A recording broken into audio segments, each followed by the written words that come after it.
এই দেখুন কত সুন্দরভাবে ছেড়ে আসলো। আর পিছনের কালারটা দেখুন বন্ধুরা, পাউরুটির কতটা সুন্দর হয়েছে, একটুকু পোড়া লেগে যায়নি। এবার আমি ছুটে নেব পাউরুটিগুলো। দেখুন একটার পর একটা লেগে গিয়েছে, কতটা জালিদার হয়েছে। আর ভিতরটা দেখুন কতটা সফট। এরকম নরম তুলতুলে সফট যদি পাউরুটি থাকে চায়ের সঙ্গে, তাহলে দেখুন পুরো জমে যাবে, কিছুই লাগবে না সাথে। নমস্কার বন্ধুরা, প্রতিমা কিচেন ভিলেজ ফুডের নতুন একটা ভিডিওতে সকলকে স্বাগত জানিয়ে আজকে রেসিপিটা শুরু করছি।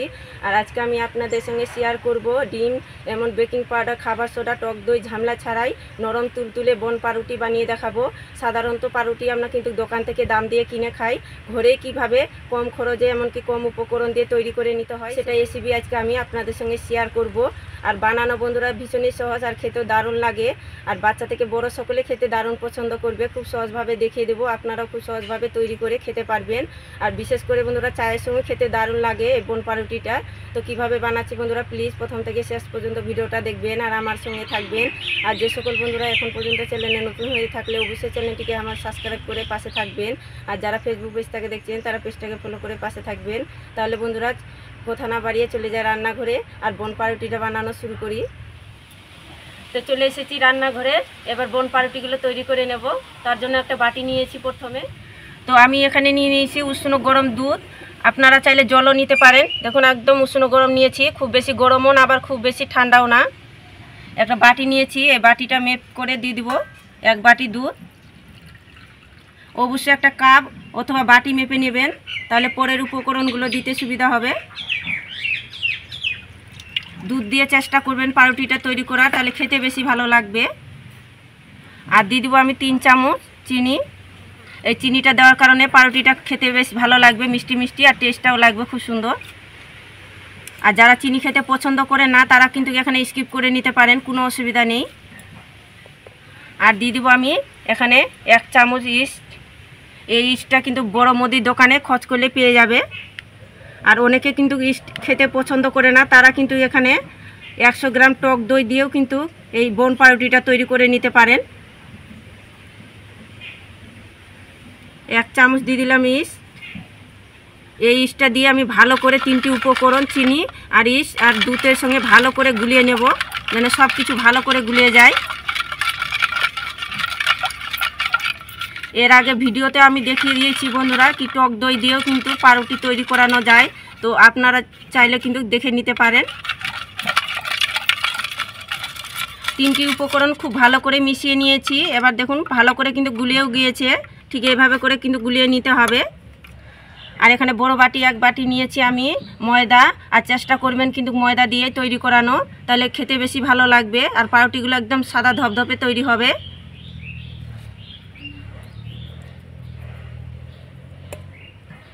আর দিয়ে দেবো আমি সামান্য একটু লবণ।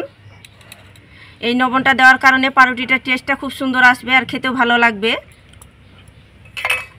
এবার হাত দিয়ে ভালো করে মেখে নেব।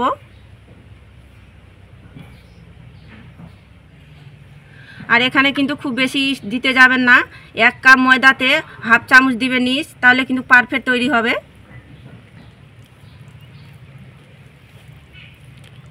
এবার সব কিছু ভালো করে হাত দিয়ে মেখে একটা ডো পরিণত করে নেব। আর একটু নরম করে মেখে নিতে হবে, খুব বেশি কিন্তু শক্ত করে মাখানো যাবে না।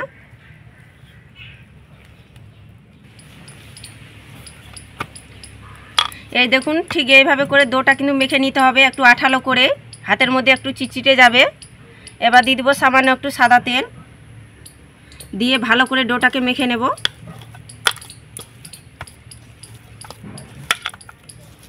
হাতের মধ্যে নিয়ে একটু এইভাবে করে নেব, খুব ভালো করে সাদা তেলটা লাগিয়ে নিতে হবে।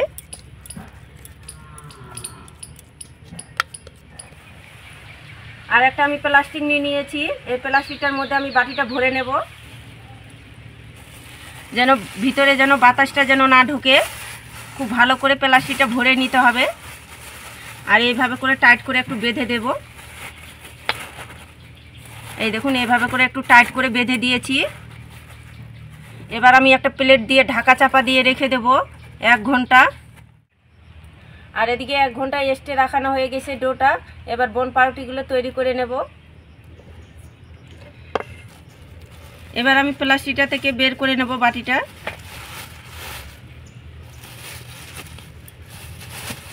এই দেখুন আগের তুলনায় কিন্তু ডোটা অনেকটাই ফুলে উঠেছে। এবার হাত দিয়ে একটু বাতাসটা বের করে নেব এইভাবে করে। কতটা সফট হয়ে গেছে দেখুন ডোটা।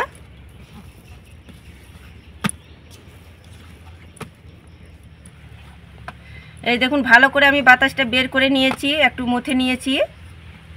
আর এদিকে পাউরুটিটা বেক করার জন্য আমি দেখুন একটা চৌকো সাইজের মোল নিয়ে নিয়েছি। আর যে হাতের কাছে মোলগুলো থাকবে সেটাতে তৈরি করতে পারেন। একটু সাদা তেল আমি একটু লাগিয়ে নেব, এমনকি থালার মধ্যে তৈরি করতে পারেন, বা যদি ছোট ছোট স্টিলের বাটিগুলোতে তৈরি করে নিতে পারবেন। এই দেখুন খুব ভালো করে সাদা তেল একটু লাগিয়ে নিয়েছি।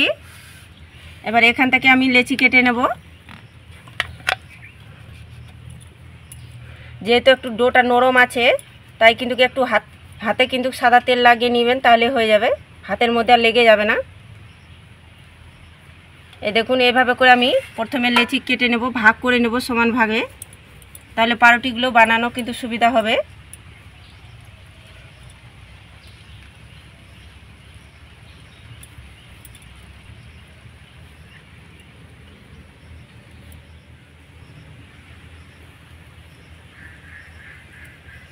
এবার আমি এই লেচিটা হাতের মধ্যে নিয়ে একটু গোল করে নেব।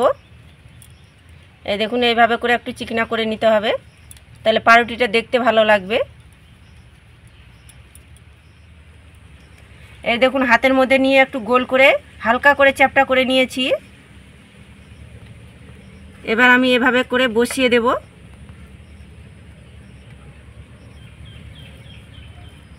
এবার আমি হাতের মধ্যে নিয়ে একটু গোল করে নেব।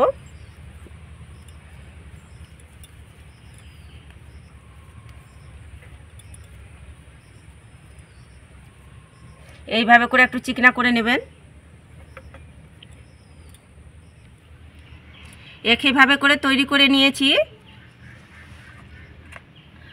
আর এখানে আমি গুঁড়ো দুধ অল্প গরম জলে 2 চামচ গরম জলে আমি গুলিয়ে নিয়েছি, ঘন করে নিয়েছি। আপনারা যদি গাই দুধ দিয়ে করেন তাহলে একটু ঘন করে 2-4টা চিনি দানা দিয়ে দিবেন, তাহলে কিন্তু হয়ে যাবে। আর এটা দেওয়ার কারণে কালারটা খুব সুন্দর আসবে পাউরুটির। আবার আপনারা চাইলে কিন্তু এখানে ডিমের কুসুম আর অল্প দুধ দিয়েও কিন্তু একটু গুলিয়ে কিন্তু ব্রাশ করতে পারেন, খুব সুন্দর কালারটা আসে। যেহেতু আমি ডিম ছাড়াই তৈরি করছি তাই কিন্তু অবশ্যই কিন্তু দুধ ব্রাশটা করতে হবে, তাহলে খুব সুন্দর কালার আসবে। এইভাবে করে ব্রাশ করে নেব।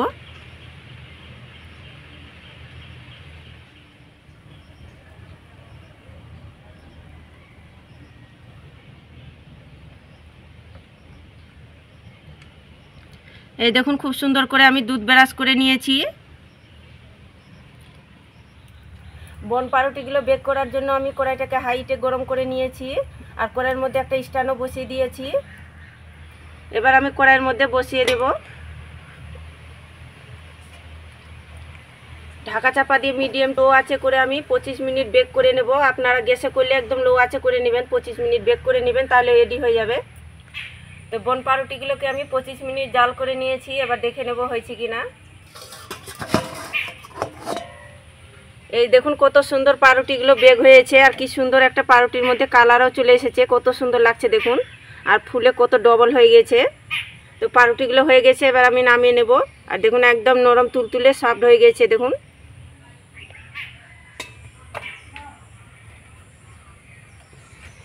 এবার আমি বন পাউরুটিগুলোকে পুরোপুরিভাবে ঠান্ডা করে নেব, তারপর আপনাদেরকে দেখাচ্ছি। তো পাউরুটিগুলোকে আমি পুরোপুরিভাবে ঠান্ডা করে নিয়েছি। এই দেখুন কতটা নরম তুলতুলে সফট হয়েছে। প্রতিটা পাউরুটি দেখুন কতটা সফট নরম তুলতুলে।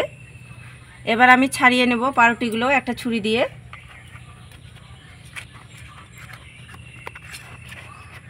যেহেতু সাইডের দিকে একটু লেগে গিয়েছে তাই একটু এইভাবে করে ছাড়িয়ে দেব।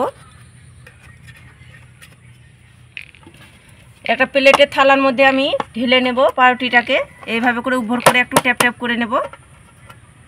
এই দেখুন কত সুন্দরভাবে ছেড়ে আসলো। আর পিছনের কালারটা দেখুন বন্ধুরা, পাউরুটির কতটা সুন্দর হয়েছে, একটুকু পোড়া লেগে যায়নি। কালারটা দেখুন জাস্ট কত সুন্দর অসাধারণ হয়েছে। আর একদম পাউরুটিগুলো হয়েছে একদম নরম তুলতুলে সফট। প্রতিটা পাউরুটি দেখুন কতটা পারফেক্ট হয়েছে।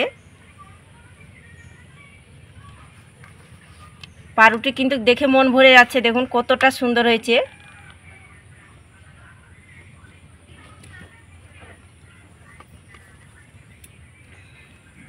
এবার আমি ছুটে নেব পাউরুটিগুলো। দেখুন একটার পর একটা লেগে গিয়েছে, কতটা জালিদার হয়েছে আর ভিতরটা দেখুন কতটা সফট। সবগুলো পাউরুটি দেখুন অসাধারণ হয়েছে, একেবারে নরম তুলতুলে সফট, জাস্ট মুখে দিলে মিলিয়ে যাবে। এইভাবে যদি পাউরুটি বানাতে শিখে গেলে কম সময়ের মধ্যে বাড়িতেই, তাহলে দোকানের পাউরুটি খাওয়া কিন্তু ভুলেই যাবেন, এতটা মজা লাগে খেতে। বানানো যেরকম সহজ, খেতেও দারুণ লাগে। পাউরুটিটা দেখুন বন্ধুরা কতটা নরম তুলতুলে সফট হয়েছে, দেখুন প্রতিটা পাউরুটি কতটা পারফেক্ট হয়েছে। তো পাউরুটিটাকে আমি ছিঁড়েও দেখাচ্ছি, কতটা নরম তুলতুলে আর পাউরুটিটা সফট হয়েছে। দেখুন ভিতরটা দেখুন একটুকু কাঁচা নেই, কত সুন্দর হয়েছে, কতটা পারফেক্ট হয়েছে আর কতটা নরম তুলতুলে সফট। দেখুন এরকম নরম তুলতুলে সফট যদি পাউরুটি থাকে চায়ের সঙ্গে, তাহলে দেখুন পুরো জমে যাবে, কিছুই লাগবে না সাথে। বাচ্চা থেকে বয়স্ক সবাই খেতে পারবে আর সবাই খেতে পছন্দ করবে। পাউরুটিগুলো খেতে লাগে দুর্দান্ত, চায়ের সঙ্গে অসাধারণ লাগে খেতে। তো আপনারা না তৈরি করে খেলে বিশ্বাসই করতে পারবেন না। আর ভিতরটাও আমি দেখাচ্ছি, দেখুন কতটা জালিদার আর সফট হয়েছে পাউরুটিগুলো, একটুকু কাঁচা নেই ভিতরটা। দেখুন তো পাউরুটি খাওয়ার ইচ্ছে করলে হঠাৎ করে এইভাবে করে বাড়িতে কম সময়ের মধ্যে তৈরি করে নিতে পারবেন। বানানো যেরকম সহজ, খেতেও দারুণ লাগে। তো একবার হলে তৈরি করে দেখবেন আমার মতো করে, আর খেয়ে কেমন লাগলো অবশ্যই কমেন্ট করে বলবেন। আর আজকের রেসিপিটা কেমন লেগেছে অবশ্যই কমেন্ট করে বলবেন। ভালো লাগলে একটা লাইক করে বন্ধুদের সঙ্গে শেয়ার করবেন। তো আজকের মতন এখানে শেষ করছি বন্ধুরা, দেখা হচ্ছে নতুন কোনো রেসিপির সঙ্গে।